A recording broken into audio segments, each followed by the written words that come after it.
Good afternoon, ladies and gentlemen, boys and girls. We're spinning the carousel of the presenters on NFL Around the UK on Sunday. We've got Alec in place of Matty. How you doing, buddy? I'm good, mate. How are you? Good show Thursday. Good. Thank you very much. Appreciate that, man. Matty and I had a good laugh about the fact we got to use your QB a lot on Thursday, talking about the fun and games that's been going on. It was like literally we started at Devontae Adams and then we just rolled into all of the QB changes this week. It's just been mayhem. And it was a lot of fun. It's a lot of fun. This week, though, Sunday's games, smorgasbord of interest going on. You know, initially, we might as well talk about the game that's just, well, I think it's pretty much dead and buried now, the early game in London. Looks like which generational talent turned up, shall we say, at QB? Could there be another London firing? Will he make it back on the plane? I literally just put out is the only reason the head coach of the team in green doesn't get fired after playing in London is because he's playing in London next week. Yeah. Is that the only reason he doesn't get binned off? There's no way they're firing him in between two away games as such. But man, that's a dumpster fire in Jacksonville, isn't it? Yeah, I mean, I suppose we can talk about it a little bit more on Thursday for the actual outcome of the game. But it's gonna be really, really interesting of how they move on. Like, where do they go? They've put a lot of cap space towards Trevor Lawrence. Yeah. So what are they going to do? And I think somebody was mentioning, I think Etienne's gone out as well, so he might be out injured. So that's not good for them. How do they turn that franchise around with the face of the NFL from a few years ago? He's got the big contract. It's not really lived up to it, but everyone's kind of giving him a free pass because of the first year and everything else. But he's got to start delivering under center, otherwise, questions going to have to be asked. Yeah, and I put a lot of it down to coaching as well. I mean, you could say he's not had the easiest rhythm of coaches. So, what next for Jacksonville? Do you hold on because of you're in that rhythm, or do you move on already? And who do you go for? Well, that's the thing, isn't it? And because the Jets have already knee-jerked and pulled the plug, has that started the coaching fun and games early? Everyone's suddenly like, oh, hang on, the Jets have already fired some. That means that coach who was top number one sort of head coach prospect, is probably going to go to the Jets now. Well, we had our eye on him. Do we pull the plug on our coach who's not really delivering? Is the Bengals coach on the line? Who else is suddenly hot seats gone up 10 degrees because the Jets have actually been the first team? Or usually there's a raft of coaching changes. Yeah, and it's usually like doing it week 5. Has that started the avalanche sooner than it was going to be? So will you get some in week 6 and week 7 that you wouldn't have got until maybe 8 or 9, but now the GMs are panicking because they're like, wait, our guy might not be on the block if we don't pull the plug early. And so I think Peterson's got to be on the hot seat. I think there's a number of coaches that must. Next week's a massive game for Jacksonville. Huge game for Jacksonville. Yeah, I mean it's a game they have to win. Not only for their season but also for their coach. Everything on that game next week. Yeah, it's got to be huge. So huge. What other games you got coming up then, Gary? What this week? What are you looking at? Oh, you got to be looking. I've at them and I went, oh, look at that Eagles-Browns game. Ew, look at that Eagles-Browns game. It's quite a weird one because you'd expect that to be high on the list, and you go, oh, that's the one, and then you go, no, actually, both teams really bad. I got a feeling the Ravens-Commanders is probably going to be a ding-dong. Lamar against Jaden Daniels. I think that's going to be an absolute shootout. Scary game for the Ravens. Yeah, because they should steamroll that one. Yeah. Even if they win that by 3 points, it's a Commanders win. Yeah, with a rookie QB and a rebuild and everything else. If they only just lose to a perennial sort of an AFC contender, somebody who, everyone had the Ravens as, in there with the Chiefs. If the Commanders only just lose to that, or could you imagine if they win? Yeah, exactly. Wow. So dangerous. Such a dangerous game. And especially playing how the Ravens are playing. Yeah. Their defense is not good. Again, that could be a 38-42 game. Yes, that one's good. That one, I think that one, if Matty was with us, I think definitely we would be. It's time for Matty's Mayhem Matchup. That's the one I would give to that one, because that one I think is just going to be you score, we score, you score, we score, and somebody eventually stops one of the other teams. So I think that's definitely that one. But the main one that I'm looking at for my Gary's Game of the Week.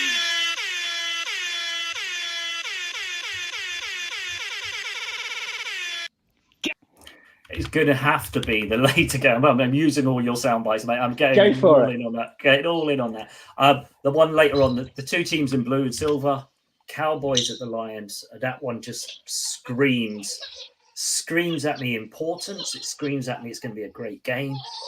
It's just got so much riding on that, from NFC Championship playoff contention potentially early this on. So, is this the game where the Cowboys implode and their season really goes downhill because the cracks are already showing? Is this it when if they get blown out by the Lions? Is this suddenly the one where the Cowboy season ends even before it normally does in December? And the Lions also need a statement game. I'm putting this out there, but the Lions need a statement game to go. We are who we think we are. Yeah. And that can only come by beating someone like Dallas.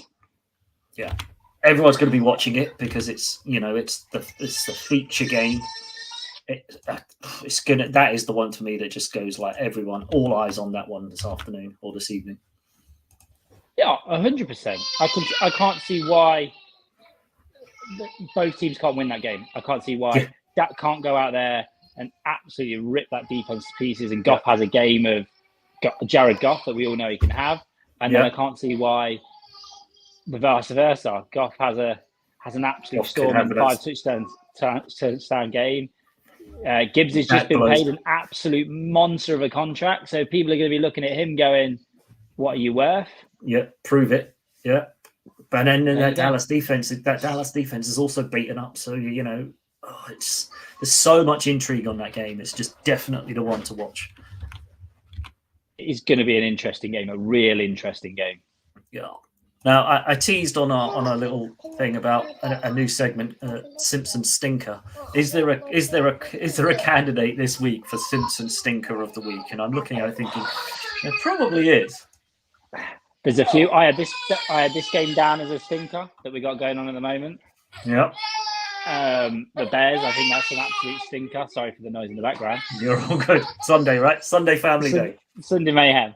But I think I am. Maybe we'll call this. That's it. This is the new Sunday show. It's not called the Sunday roast anymore. It's called the Sunday mayhem. I think I'm going to have to go for the Eagles. I think that Eagles-Brown games, with how the Browns have been playing, I just can see that being absolute stonker of a game. But not stonker in the plus point. I can see that easily being a 14-10 game where none of the QBs get going, nothing actually happens.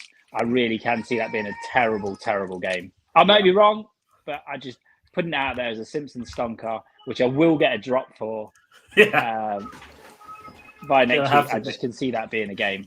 Just a game that's just going to stink. And nobody, it's not even going to show on. Scott Hanson's barely going to show it. It's that kind of game, right? It's never even going to.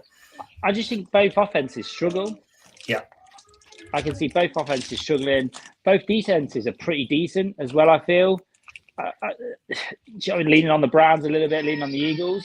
But I just see that as a really bad game. A real bad game. But I have said that I thought this would be a stonking game as well. I didn't think the Bears would put up the points that they put up.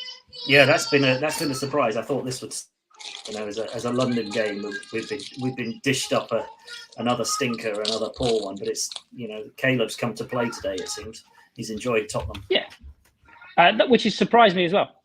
Again, surprised me. But Really I has think what the surprised Bears me. have done with Caleb is clever, because I think when they initially got there, they went, Caleb Williams is it, have everything, do everything. And then they kind of went, actually, that's a bit much for a rookie. So they've kind of trimmed it back down to a bit more sensible side of things. And now they're giving him, now they're starting to expand back out again. I think they pared it back down, gave him the simplicity, get his confidence. And now they're starting to see just a little glimpse of what they've got in him. And I think that's only good news for them. Another stonker? Titans, Colts. Yeah. Yeah. Yeah. I don't know how much Falco's got left in the tank. He's got to be running on empty by now, right? He's got to be. So I think that's another Simpsons stonker might be on there if I'm allowed to. Yeah. What about? I mean, then there's the. I'm pretty sure I'm not staying up for the Giants Bengals either, because that doesn't. Statement win for the Bengals. Bengals need to be winning that. And I have been looking at odds for them to make the playoffs. Oh, it's still possible. I mean, I think it's still mathematically possible for them. I don't think it is after today, though. I don't see them beating the Giants in New York. Do you not? Whoa. Nope. I see that. I think the Giants' O-line is good enough to let them run the ball, and the Bengals' defense is not. The flip side is you still got Burrow, Chase, and Higgins, and they could easily just run away with that game for the Bengals. But I got a feeling the Giants might just eat that. I mean that. Have they got enough power? Not with, the downside is Neighbours is not playing, and that's the one that throws me there. He's out clubbing. He was in. He's out clubbing, but he's out in New York, but he's just not out in New York in the Meadowlands playing in blue. So that's to me is that where we finally put the nail in the Bengals' coffin or not? I've got it. I still think they can do it. I really can. Just because holding out hope. Yeah, just because their division. You look at what's in their division, who they can win, who they can beat against. I still think they can do it. They still pull themselves out of the mire. I don't know. Yeah, that's the thing. And nobody is mathematically out yet. Although I think the Jags probably just played them way out of playoff contention now, haven't they? Would you not have Saints books on your Saints books? Oh, that's going to stink up, because who is it? Spencer Rattler is leading the charge for the Saints. No. And then again, you could say the same against Patriots and who's the Patriots Texans. See, the Texans are probably going to elevate that enough to make that not a stinking game. But Bucks, I like plucky Buccaneers under Mayfield. I've got a soft spot for them, so I'd suggest that that's not going to stink. Can we also have a chat about Bills Jets? Yes. I know this is Tuesday night. What will it be? Tuesday morning football. Tuesday morning for our time. Yeah, Tuesday morning football. Yeah. What happens there? What happens there, and also how are the Jets going to kind of come back together in that game? I just because who are they rallying around? Yeah. Are they rallying around? Are they rallying around Aaron Rodgers? Is it now Aaron Rodgers Jets?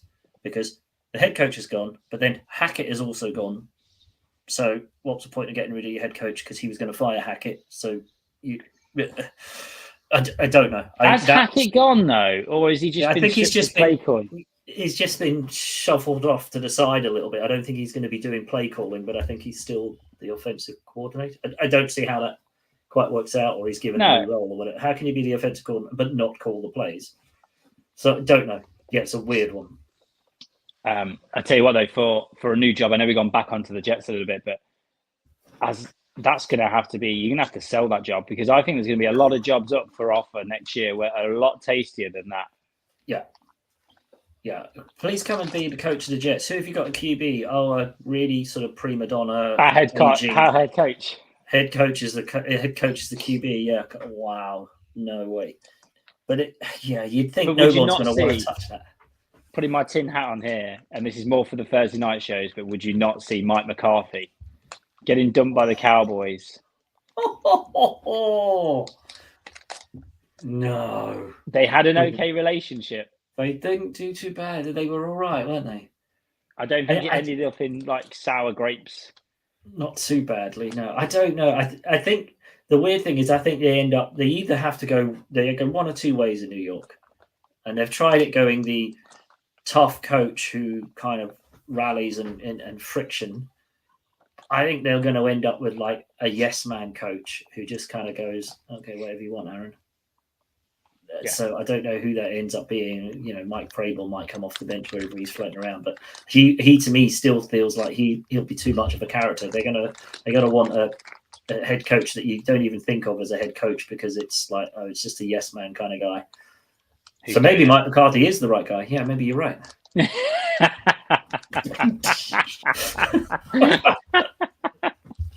Jerry's boy. Get Jerry's boy over there. I don't know. Yeah, I think it's going to be a good game for the Bills because it'll give them a chance to kind of pick up a divisional win because that franchise at the Jets is just going to be in complete disarray. And should Josh Allen be playing? I wouldn't risk him, right? I mean, it's going to be. It will play because it's Monday night and it's on prime time, and the NFL will kind of maybe stipulate that they want to see Aaron versus Josh, and Aaron, Josh comes out first quarter, throws out 3 TDs, and walks off. But that was a nasty hit. Like everyone who's seen that hit and his head bounced off the floor. Yeah, that's concussion protocol. That's how did he pass the concussion protocol and be allowed to go back in when it was. That's one of those ones that you look at and you go, blue 10, out for the quarter at least, if not the game. And then he played so bad after that as well. Yeah, everyone's looking at it going, told you he had a bad hit. You can't let it does smack a little of, one rule for one, and one rule for the other. It's Josh Allen. You can't take Josh Allen out. It's like, yeah, but look how bad he played after he did that. And you can't tell me he wasn't knocked out. He may not be, suffering from a concussion. So if he can't play and he shouldn't, and if, is there any sort of residual thing is that he shouldn't play, this is probably not the worst game for him not to play in, even though it's a divisional game, even though, it's against, it's Monday Night Football and whatever else, but it's against a team that's like a mess. Let the backup play. Not that I know who the backup QB in. Does anyone know who the backup QB in Buffalo is? It's not Winston, is it? No, it's got to be a journeyman. It's got to be somebody who's bounced Tyler. No, it's not even Tyler Huntley or something. He's down at Miami now, isn't it? It's definitely going to be somebody who's going to be bounced around. He's played a couple of games, but has been a perennial bench back wall. Yeah, but it's probably somebody who's had an All-Pro season. Guaranteed, he's been an All-Pro. I'm going to have to look that up now. Yeah, I'm going to have to look that up. Another snooze test why you look that one up as well is Broncos. Oh wow. Who's their backup? Oh, Mitch Trubisky, isn't it? Trubisky. So you put him in. He can win a game. He can win a game, especially against the Jets. Because are the Jets defense going to bother? Because they've just lost their talismanic head coach. Yeah. I think that also puts a lot of riches with the Jets. I know we're talking a lot of Jets, but on the defensive line. On the defense, I think there's a lot of people out there who are playing for Salah. Sauce Gardner's already kind of come out and said that already. And so you kind of think, what is that defense going to be? Yeah, because now that defense feels like, hang on. We were playing for our head coach as a defensive-minded head coach.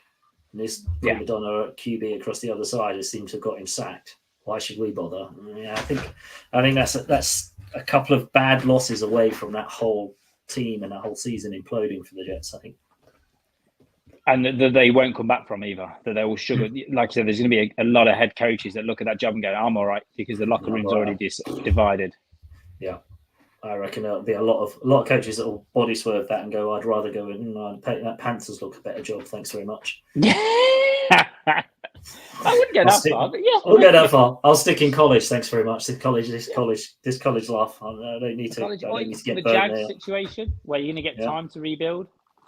But going to be forced to have a QB. I mean, that's the thing. If you're going to be a new head coach, you want to go in and make the team your own. You don't want to go in with somebody else's QB or somebody else who's, So I think there's a couple of those. You say some of those head coaching roles that are coming up do come with some caveats, and who takes them. Does a coach come out of college go, right, I'm going to cut my teeth, I can prove I can do it with a QB that's maybe not lived up to whatever, or do they just go, I think it's very much coming towards we need to run another crisis meter.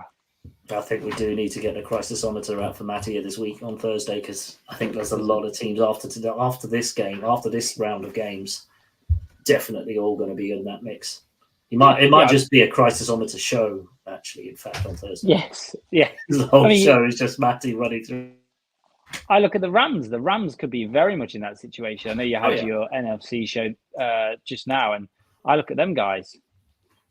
They could be very much. What do? You got an aging QB. Yeah.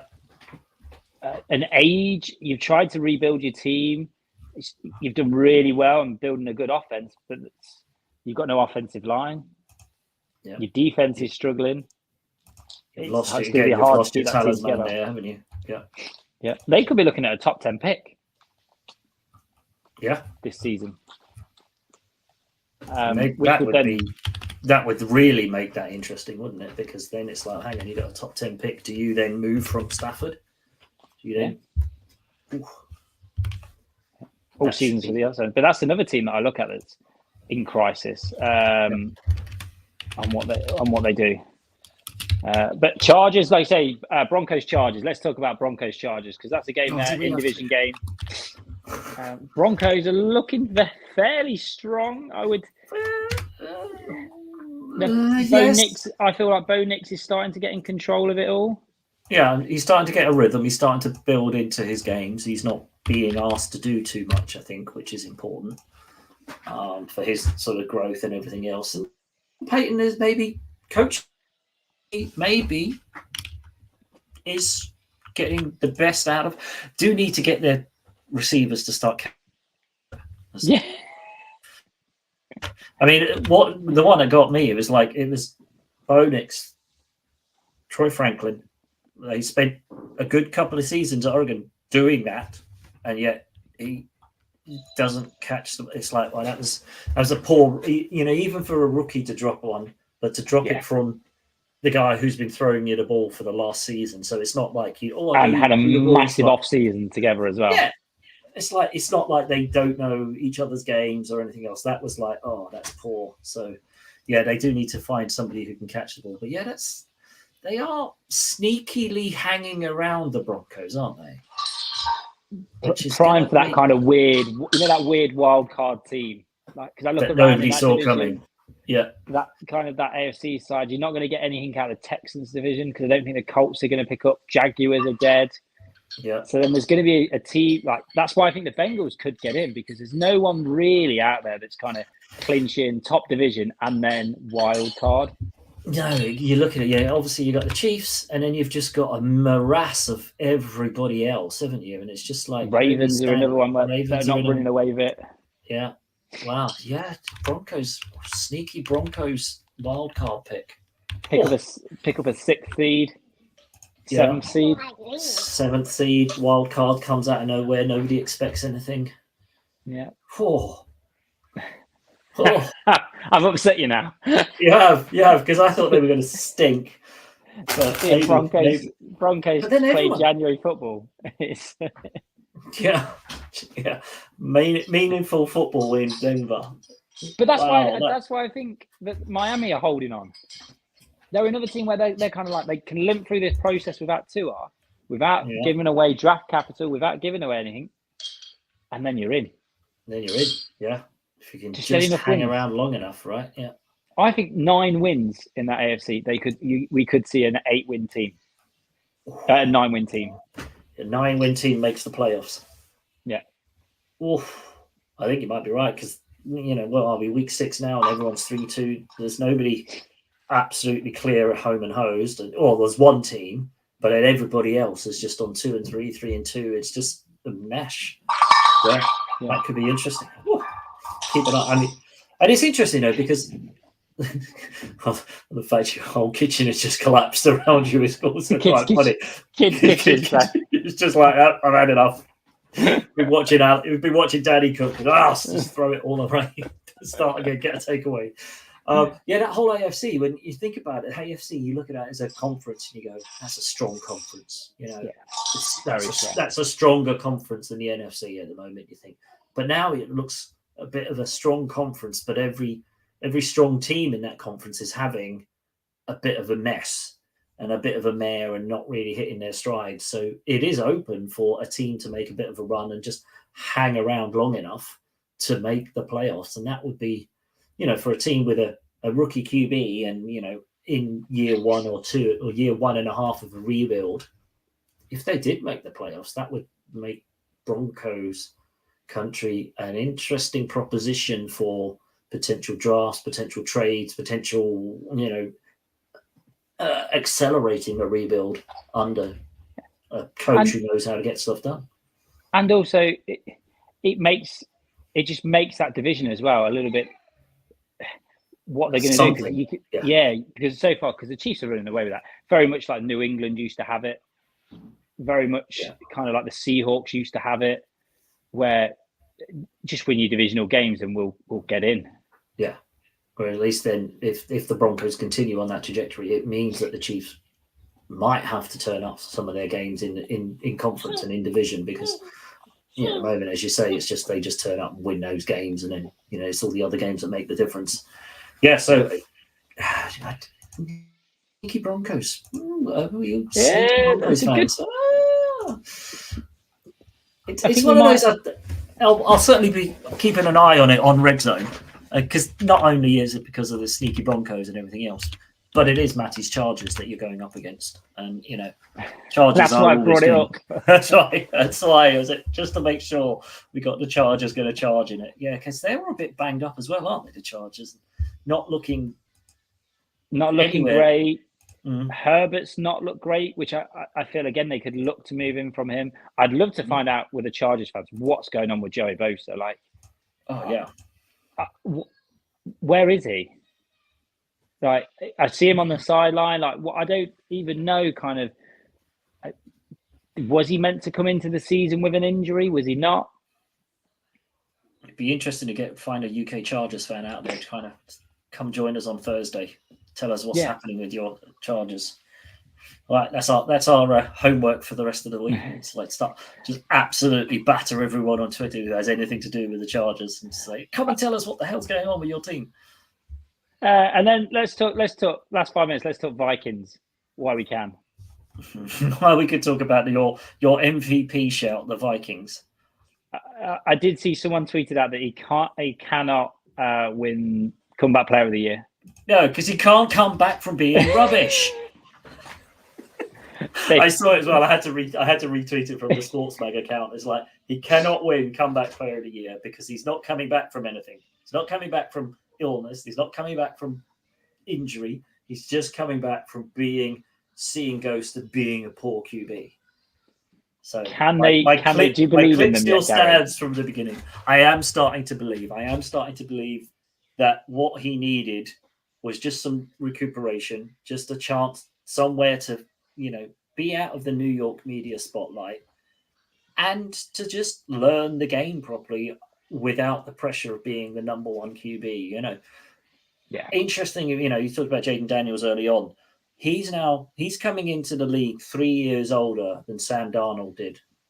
He is near enough the same age as Sam Darnold, but he's played in college a lot longer. He's seen more teams. He's seen a bit more. So he's come in and looked NFL ready. Sam Darnold, I think we can all safely say, when he went to the Jets, was not NFL ready because he just like, what is this? Yeah. Now he's had a chance to get the bruises and bumps and whatever else at the Jets and get his completely, confident shot. He's gone away. He's knocked around. He's been a backup. He's learned. He's watched. He's played against some good defenses. He back up at the Niners. He got to play against the Niners defense every week. So he got to see defensive fronts and defensive structures and all that sort of stuff. And then he's gone to Minnesota and he's gone there going, I'll be the backup. Absolutely fine. Got no problem. He's stepped in and gone, hey, no pressure. not New York media, not, front and center, not face of a franchise or anything like that, but has now had the years experience, and he's seen all the stuff at the Jets. He's been at the Niners, and it's showing the benefits of, I hate to say it, but the Packers' way of doing QBing. Get a QB in, sitting behind somebody who knows the game, learn the game first, then go and play it. That seems to be what's happened with him. And I'm all for it because he's balling out. It's a contract year for him, if you like. Someone is going to go in offer Minnesota a lot of money for him to be their starting QB next year. I would be shocked if the Vikings do not sign him to a contract mid-season. Mm-hmm. It's one thing I'd be doing. Would he sign it? Would he sign it? What, as a backup? No, I think that's the conversation you got to do. Or you flip him. Yeah. You flip him and go, we'll take the hit. But don't forget, the QB that you've seen play and looks good is the QB playing now. You don't know what you've got behind You don't know what you've got in JJ, do you? Yeah. So do you flip JJ? Do you trade JJ for a second or a third and go? Complete unknown, go, hey, he was picked really high. Everyone thinks he's good, but nobody knows. But we need draft picks to build around Sam Darnold. But do they? You look at that team, they need a running back. Yeah. And it'd be interesting. Yeah. But would Sam Darnold, as you say, if they offer him a contract, would he stipulate, I want to be a starter? But then Darnold's got to understand that his ceiling isn't going to be 60 million. His ceiling's going to be 45, maybe 40 after this season. Yeah. So he's then got to go. He's not going to ask for that. He's going to be a team-friendly deal he asks for, right? Because he's not going to try and, because it could all unravel for him 2 games in the next season. This could be the 1 year that it works out. Get your guaranteed money, take the bench spot back again, but you're making 20 million more or whatever it ends up being. Then that's happy days. It's good.